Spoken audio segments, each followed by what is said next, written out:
राजस्थान की आदिवासी बहुल्य बांसवाड़ा डूंगरपुर लोकसभा सीट से भारत आदिवासी पार्टी के सांसद राजकुमार रोत प्रदेश की राजनीति का आज बड़ा नाम बन चुके हैं। 2 बार विधायक और अब सांसद बन रोत ने राजस्थान की राजनीति में एक नई धमक पैदा कर दी है। कभी टीचर बनने का सपना देखने वाले राजकुमार रोत को साल 2018 में राजस्थान का सबसे कम उम्र का विधायक बनने का गौरव हासिल हुआ। इसके बाद लगातार दूसरी बार 2023 में भी विधानसभा का चुनाव जीता, लेकिन करीब 6 महीने बाद ही लोकसभा के चुनावी मैदान में उतरकर जोरदार जीत हासिल की और सांसद बन दिल्ली पहुंचे। हाल ही में उनकी राजनीतिक पार्टी बाप को चुनाव आयोग की तरफ से राज्य स्तरीय दल का दर्जा मिला। यह राजकुमार रोत की मेहनत का ही परिणाम था कि आज भारत आदिवासी पार्टी बीजेपी कांग्रेस के बाद प्रदेश की तीसरी सबसे बड़ी ताकत बन सियासत में धमक पैदा कर रही है। सांसद रोत लगातार आदिवासियों की आवाज उठा रहे हैं, जिसकी वजह से दिल्ली की सत्ता में भी बेचैनी बनी हुई। इन सब के बीच राजकुमार रोत की चर्चा बड़ी तेज है। कई लोग उनके जीवन के बारे में जानना चाहते हैं, आखिर यकायक यह युवा कैसे राजस्थान की सियासत का प्रमुख चेहरा बन गया। आइए आपको बताते हैं राजकुमार रोत की पूरी कहानी। साधारण परिवार में जन्मे राजकुमार रोत ने मात्र 32 साल की उम्र में लोगों का बड़ा भरोसा जीता। अब वो दिल्ली से अपनी आवाज बुलंद कर रहे हैं। डूंगरपुर जिले के एक छोटे से गांव में पैदा हुए राजकुमार रोत ने कभी शिक्षक बनने का सपना देखा था।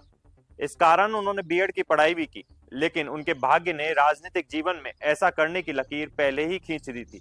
इसलिए उन्होंने इसके लिए छात्र राजनीति में कदम रखा और उसके बाद राजनीति की ऊंचाइयां चढ़ते हुए अब देश की सबसे बड़ी पंचायत लोकसभा में है। राजकुमार रोत दक्षिणी राजस्थान के डूंगरपुर बांसवाड़ा क्षेत्र के आदिवासियों के बीच बहुत लोकप्रिय जननायक हैं। वे सबसे पहले भारतीय ट्राइबल पार्टी से जुड़े 2018 में सबसे युवा विधायक के रूप में चुने गए। राजकुमार रोत ने बीटीपी पार्टी से 84 विधानसभा से चुनाव लड़ा था और भारी मतों से जीत हासिल की थी। इसके बाद 2023 के विधानसभा चुनाव में राजकुमार रोत ने भारत आदिवासी पार्टी से चुनाव लड़ा।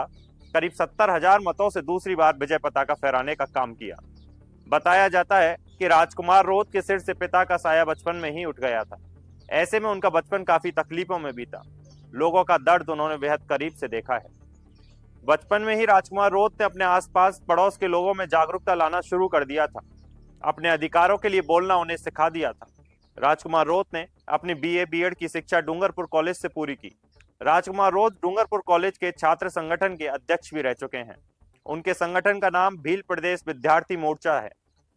राजकुमार रोत का सपना एक शिक्षक बनने का था, लेकिन किस्मत ने उन्हें राजनेता बना दिया। इन सब के बीच जो जानने वाली सबसे खास बात है वो ये है कि भारत आदिवासी पार्टी में जिस प्रत्याशी को चुनाव मैदान में उतारा जाता है, पहले उसका चयन समाज की जाजम पर सामूहिक रूप से सिलेक्शन प्रणाली के माध्यम से होता है। जिसके पक्ष में अधिक वोट मिलते हैं उसको चुनावी मैदान में उतार दिया जाता है।